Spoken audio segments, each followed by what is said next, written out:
में अल्लाह रब्बुल इज़्ज़त ने कुर्बानी के जानवरों को बहीमतुल अनआम से ताबीर फरमाया कि जो कुर्बानी के जानवर कुर्बान किए जाएंगे वो क्या होंगे, बहीमतुल अनआम। तो जो बहीमतुल अनआम में आते हैं उन सब की कुर्बानी करना कुरान की इस नास की रोशनी में बिल्कुल जायज़ होगी, जिन जिन पर बहीमतुल अनआम का इतलाक़ होता है। और बहीमतुल अनआम जिन पर इतलाक़ होता है सिवाय उन जानवरों के जिनको शरीयत ने हराम कर दिया, मना कर दिया, उन जानवरों के अलावा बाकी जितने बहीमतुल अनआम हैं वो कुर्बानी के जानवर हैं, उनकी कुर्बानी की जाएगी। अब रह गया मसला कि वो कौन कौन से जानवर हैं, तो ज़ाहिर है उसमें ऊँट भी बहीमतुल अनआम में है, गाय भी बहीमतुल अनआम, बकरी, भेड़, दुम्बा वगैरह। और दुम्बा जो है वो भेड़ की जिन्स और उसकी नौ, एक और नौ है उसकी जिन्स में से है। इसी तरह जामूस अरबी में भैंस को कहते हैं, जामूस उसकी जमा जवामीस आती है, वो बकर की जिन्स में से है, उसकी नौ है। तो जिस तरह बकर यानी गाय हलाल है और गाय की कुर्बानी की जाएगी, इसी तरह जामूस की भैंस की कुर्बानी भी की जाएगी, भैंस भी क्या है, हलाल है। अब मसला ये पेश आता है कि गैर मुक़ल्लिदीन गैर मुक़ल्लिदीन इस मसले को उठाते हैं और कहते हैं कि भैंस की कुर्बानी करना जायज़ नहीं है। अब सवाल ये है कि भैंस की कुर्बानी क्यों जायज़ नहीं? वो कहते हैं कि रसूलुल्लाह सल्लल्लाहु अलैहि वसल्लम ने नहीं की। तो भैया अगर रसूल पाक अलैहिस्सलाम ने भैंस की कुर्बानी नहीं की तो सवाल ये पैदा होता है कि आया भैंस बहीमतुल अनआम में से है कि नहीं।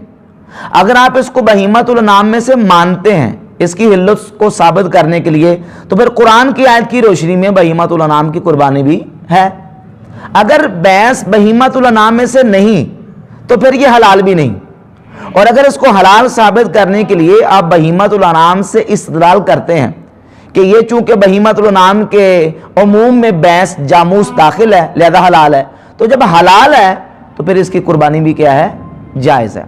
रही बात यह कि नबी करीम सल्लल्लाहु अलैहि वसल्लम ने इसकी कुर्बानी नहीं की, तो कुर्बानी ना करने की वजह यह है कि उस वक़्त अरब शरीफ में जामूस जानवर पाया नहीं जाता था। अरब शरीफ में जो जानवर पाए जाते थे उनकी नबी करीम सल्लल्लाहु अलैहि वसल्लम ने कुर्बानी की। इस पर एक इश्काल भी होगा, इंशाल्लाह उसका जवाब भी दूंगा। इश्काल ये पैदा करेंगे कि ठीक है, अगर आप कहते हैं कि जो जानवर बहीमतुल अनआम में से पाए जाते थे उनकी कुर्बानी की गई है, तो फिर घोड़े की कुर्बानी तो नबी करीम अलैहि सलाम ने नहीं की। तो उसका जवाब ये कि घोड़े को खुद रसूलुल्लाह सल्लल्लाहु अलैहि वसल्लम ने खाने से मना किया। हदीस है सुन्नन निसाई में, अबू दाऊद में, तहावी, दारकुतनी में। सुन्नन निसाई की हदीस नंबर 4338 है। सैयदना खालिद इब्न वलीद रज़ी अल्लाह तआला अन्हु फरमाते हैं कि रसूलुल्लाह सल्लल्लाहु अलैहि वसल्लम ने घोड़े का गोश्त, पालतू गधे का गोश्त और खच्चर का गोश्त खाने से मना फरमाया। और बाकायदा इमाम नसाई रहमतुल्लाह अलैह ने घोड़े के गोश्त के हराम होने का बाब कायम करके इस हदीस को वहाँ जिक्र किया है। तो इस हदीस से इस्तेदलाल करते हुए हमारे आइमा ने, हमारे फुक़हा ने यह कहा कि इस हदीस की रोशनी में घोड़े का गोश्त खाना क्या है, ममनू है, नाजायज़ है और मकरूह है। तो जब घोड़े का गोश्त खुद रसूलुल्लाह सल्लल्लाहु अलैहि वसल्लम ने खाना मना कर दिया तो अब उसकी कुर्बानी भी दुरुस्त नहीं होगी। बाकी चूँकि जामूस या भैंस जो है उसकी हिल्लत बहीमतुल अनआम के तहत दाखिल है, तो जब हिल्लत उसका हलाल होना साबित है तो उसकी कुर्बानी भी सूरतुल हज की आयत नंबर 34 की रोशनी में क्या है, जायज़ है। और फिर बहीमतुल अनआम की इसी उमूम के तहत हम कुरान पाक की इसी आयत को लेकर ताबईन अथवा ताबईन सहाबा उनके अक़वाल और फरमूदा देखेंगे तो जलील क़दर ताबईन में से हज़रत इमाम हसन बसरी रहमतुल्लाह का कौल, मुसन्नफ़ इब्न अबी शैबा में, और इमाम अबू उबैद की किताब किताबुल अमवाल की सफ़ा नंबर 85 और रकम 1027 पर सैयदना उमर बिन अब्दुल अज़ीज़ रहमतुल्लाह का कौल मनकूल है। और मुसन्नफ़ अब्दुर रज़्ज़ाक़ में इमाम सुफ़यान सौरी रहमतुल्लाह का, इमाम आज़म अबू हनीफ़ा रहमतुल्लाह भी और इमाम मालिक रहमतुल्लाह मुत्ता इमाम मालिक में इस बात को वजाहत से लिखा है कि अल जामूसु बिमंज़िलतिल बकर, यानी भैंस वो गाय के हुक्म में है, हर एतबार से गाय के हुक्म में है। अब जब ज़कात की बारी आती है तो ज़कात के सिलसिले में जितने आइमा है इस बात पर इजमा और इत्तिफाक है आइमा मुहद्दिसीन का कि ज़कात के मसले में जामूस वो बकर की नौ है। जिस तरह बकर यानी गाय की ज़कात दी जाएगी इसी तरीके से जामूस की ज़कात भी दी जाएगी। تو جب زکوٰۃ کی باری آتی ہے تو جاموس کو بکر کی نوع قرار دیتے ہیں. تو بھائی اسی طرح جب قربانی کی باری آئے گی تو قربانی میں بھی جاموس کو بکر یعنی بھینس کو گائے کی نوع قرار دیں گے, اس کی جنس قرار دیں گے.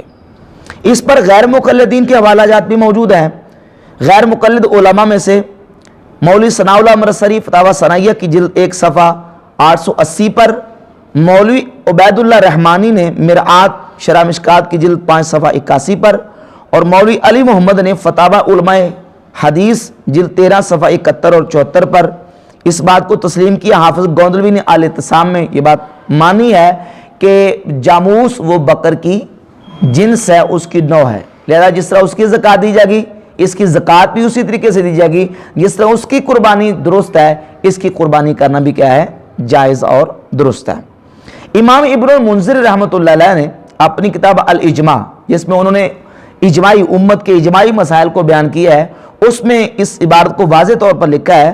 فرماتے ہیں اجمع علی ان حکم الجوامیس حکم البقر.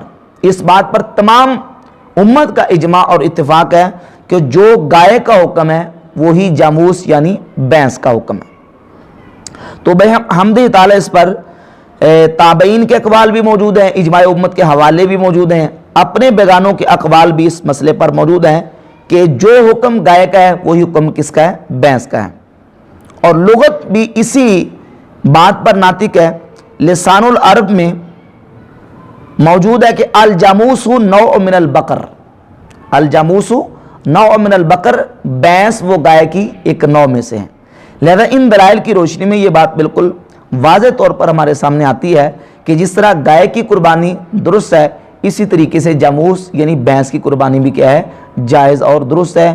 جاموس وہ بہیمۃ الانعام میں سے ہے اور سورۃ الحج کی آیت نمبر 34 کی روشنی میں بہیمۃ الانعام کی قربانی ہے, لہذا جاموس کی قربانی بھی کیا ہے, درست ہے.